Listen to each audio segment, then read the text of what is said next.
હવે વાત કરવાની છે કે તમારો વિડીયો નથી આવ્યો તો મિત્રો આપણી જે પહેલેથી જ સિદ્ધાંત ઉપર કામ કરી રહ્યા છીએ કે એક વખત અપડેટ આપી દીધા પછી તેની અંદર ફેરફાર કરતા નથી અને જ્યારે પણ ફેરફાર કરવા જેવો હોય ત્યારે પહેલેથી તમને કહી દીધેલું હોય ફેરફાર થઈ શકે છે। મેં સિસ્ટમના રૂટ બાબતે પણ કહ્યું હતું કે જો થોડો ઘણો ફેરફાર થશે તો ઉત્તરના જે વિસ્તાર છે તેની અંદર અને કચ્છના વિસ્તારમાં વરસાદનો વધારો થશે, દક્ષિણ ગુજરાતના વિસ્તારોમાં વરસાદનો થોડો ઘટાડો થશે, પણ કંઈ છે નહીં। જે આપણી અપડેટ છે તેની નજીકના આંકડાઓ જોવા મળશે। દક્ષિણ ગુજરાતની જગ્યાએ મધ્ય ગુજરાત કે પૂર્વ સરહદ વિસ્તારમાં સારા વરસાદ જોવા મળે કે ઉત્તર ગુજરાત રિજિયનમાં સારા વરસાદ જોવા મળશે જ પહેલેથી જ આ સિસ્ટમ, કારણ કે બંગાળની ખાડીની સિસ્ટમ છે, સૌથી પહેલાં એ લોકોને જ અસર કરવાની છે। બીજું કે સિસ્ટમ ગુજરાત ઉપર સીધી આવશે કે નહીં આવે તેના ઉપર મુખ્ય આધાર રહેલો છે। તો વાત કરવાની છે વિસ્તારો અને વરસાદ વિશેની। એ જે આપણે અગાઉના વિડીયોમાં આપી દીધેલા છે તમામ વિસ્તારો અને તમામ પ્રમાણેનો વરસાદ જોવા મળશે, કોઈ જ જાતનો આગાહીની અંદર ફેરફાર છે નહીં। ત્યારે આપણે 70% સુધીની આગાહી આપેલી છે અને એ આગાહી હવે ફાઇનલ અપડેટ ગણવાની છે કે જે આપણે પહેલાં આગાહી આપી દીધેલી છે એ પ્રમાણેના જ વરસાદ જોવા મળશે, જેમાં દક્ષિણ ગુજરાત, દક્ષિણ સૌરાષ્ટ્રમાં ખૂબ સારી એક્ટિવિટી જોવા મળશે। અને બીજો મિત્રો અહીંયા ચોખ કરી દઉં કે આપણે જે ગ્રુપની અંદર વાત કરતા હોઈએ કે વિડીયોની અંદર વાત કરીએ એ માત્ર 3 કે 4 દિવસ માટે નહોતું, 27-28 તારીખ માટેની પણ આ આગાહી નથી। આપણે જે કાર્યક્રમની અંદર આપેલો છે કે ઓગસ્ટ મહિનાની 3 થી 4 તારીખ સુધી આ રાઉન્ડ લંબાઈ શકે છે એ હું એકદમ ક્લિયર કહી દીધેલું છે। એટલે તમે જે આપણો જુલાઈ મહિનાનો કાર્યક્રમ જોશો તો તેની અંદર જે રાઉન્ડ આપેલો છે એ પણ 4 તારીખ સુધીનો જ રાઉન્ડ છે, જુલાઈની 27 તારીખથી। એટલે આજે 27 તારીખ છે અને આજથી એ વરસાદનો રાઉન્ડ શરૂ થાય છે। 4 તારીખ સુધી આ વરસાદના રાઉન્ડની આપણે આગાહી આપી દીધેલી છે કાર્યક્રમની અંદર।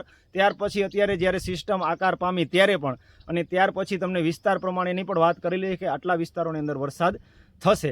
હવે વાત કરીએ આજના વરસાદની, તો આજનો વરસાદ છે એ કચ્છના પૂર્વ સરહદ વિસ્તાર સુધી જોવા મળી શકે છે।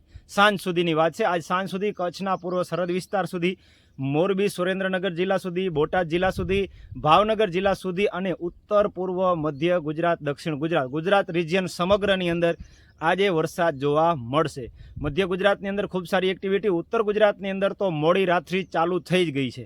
એટલે 27 તારીખનો જે રાઉન્ડ છે એ 27 તારીખે જ ચાલુ થયો છે, બરાબર। અને ઘણા દિવસથી ગ્રુપની અંદર માહિતી આપી રહ્યા છીએ, પર્સનલ માહિતી આપી રહ્યા છે અને ઘણા બધા લોકોને એ કન્વિન્સ કરાવવું બહુ તકલીફ પડે છે કે વરસાદ આવશે, કારણ કે છેલ્લા ઘણા દિવસથી વરસાદની અંદર બ્રેક જોવા મળ્યો છે। અને ખાસ ગીર સોમનાથ જિલ્લો છે, જૂનાગઢ જિલ્લાનો થોડો ભાગ છે, આ જે વિસ્તારો છે ત્યાં વરસાદ પહેલેથી ઘણા ઓછા છે। એટલે એમને ખાલી વિશ્વાસ અપાવવો ખૂબ મહત્વનો છે કે તમારે ત્યાં પણ વરસાદ આવી જશે। અને ખાસ અત્યારે હવે એક દિવસ મોડું થાય તો પણ એમના માટે તકલીફ જ છે, કારણ કે જમીનની અંદર તિરાડો પડવાનું ચાલુ થઈ ગયું, એટલી જમીન સુકાઈ છે, એવા પણ મેસેજ આપણા સુધી આવી રહ્યા છે। પણ ચિંતા કરવાની જરૂર નથી, 4 ઓગસ્ટ સુધી રાહ જોવાની છે। આવતીકાલથી વિસ્તારની અંદર, સૌરાષ્ટ્રના વિસ્તારોની અંદર વધારો થશે, આજે સાંજથી પણ વધારો થઈ શકે સૌરાષ્ટ્રના ઘણા બધા વિસ્તારોમાં। આજે દિવસ દરમિયાન પણ વરસાદની આગાહી સમય ચાલુ થઈ ગયો છે, એટલે ખાસ દરિયાપટ્ટીના વિસ્તારો હોય કે સૌરાષ્ટ્રનો કોઈ પણ ભાગ હોય, છાંટાછૂટી નાનો એવી એક્ટિવિટી લોકલ હવામાનના કારણે જોવા મળી શકે છે અને એ હવામાનના કારણે સારા વરસાદ પણ જોવા મળી શકે છે। કચ્છની અંદર પણ આજે પૂર્વ સરહદ વિસ્તારની અંદર એક્ટિવિટી જોવા મળી શકે છે સાંજ સુધીમાં, અને ઉત્તર ગુજરાત અને ગુજરાત રિજિયન સમગ્ર છે ત્યાં પણ જોવા મળશે। સૌરાષ્ટ્રના ભાગની વાત કરીએ તો ઉત્તર સૌરાષ્ટ્ર, મોરબી, સુરેન્દ્રનગર સુધી મજબૂત એક્ટિવિટી જોવા મળી શકે સાંજ સુધી।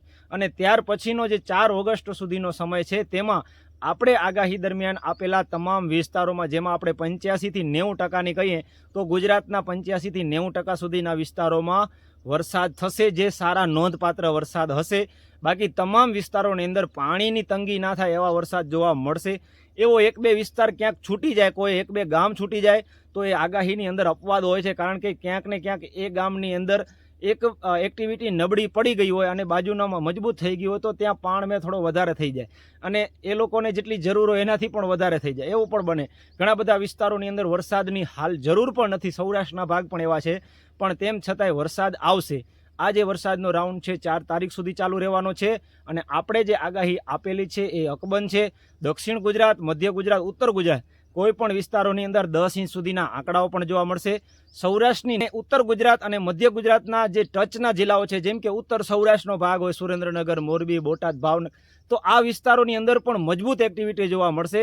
સાથે સાથે દક્ષિણ સૌરાષ્ટ્રની અંદર પણ દરિયાકાંઠાના વિસ્તારોમાં એકદમ મજબૂત એક્ટિવિટી જોવા મળશે. તમે કોઈ જિલ્લાનું નામ કોમેન્ટમાં નહીં લખતા, કારણ કે મેં લગભગ પર્સનલ મેસેજની અંદર લગભગ 300 માણસોને તો જવાબ આપી દીધેલા છે કે તમારે ત્યાં વરસાદ થઈ જશે.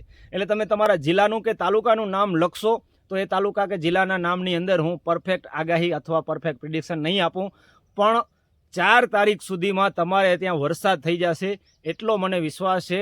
આગાહી આપી દીધી એટલે નહીં ડગવું, એટલે નહીં ડગવું. કોઈ ક્યાંય પર્સનલ મેસેજની અંદર પણ માહિતી પહોંચતી રહે અને ક્યાંય ફોન કોલની અંદર પણ એક લિમિટની અંદર હું તમામ લોકો સુધી પહોંચવાનો પ્રયાસ કરી રહ્યો છું. તે ઉપરાંત જે વિસ્તારના એવા ઘણા બધા લોકો છે જે મારા કોન્ટેક્ટમાં આવ્યા છે કે જે થોડું ઘણું આ બાબતે જાણતા હોય છે અથવા એમને ખાલી માહિતગાર કરવાના હોય છે કે તમે જે પ્રિડિક્શન કરો છો, તમે જે ધ્યાન રાખો છો કે આ મોડેલની અંદર આટલા ફેરફાર થઈ રહ્યા છે એ પ્રમાણે આવું થવાનું છે, તો તમારી આસપાસના 8, 10, 15, 20 જેટલા પણ ખેડૂતો હોય, તમારું પોતાનું વોટ્સએપ ગ્રુપ હોય, તેની અંદર પણ તમે આ માહિતી શેર કરતા રહેજો હું જે તમને આપું છું.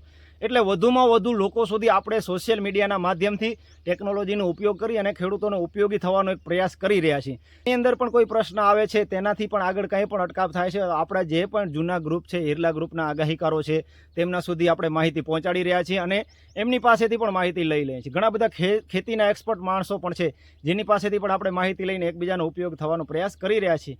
તો આ હતી વાત આપણી આગાહીની અને ખાસ કરીને આજના દિવસના વરસાદની, આગળના વરસાદના રાઉન્ડની. હવેથી વોટ્સએપ ગ્રુપની અંદર સમય મળે યુટ્યુબની અંદર દરરોજની એક્ટિવિટીની વાત સવારે વહેલા અપડેટમાં આપવામાં આવશે. આપ સૌનો ખૂબ ખૂબ આભાર. જય દ્વારકાધીશ.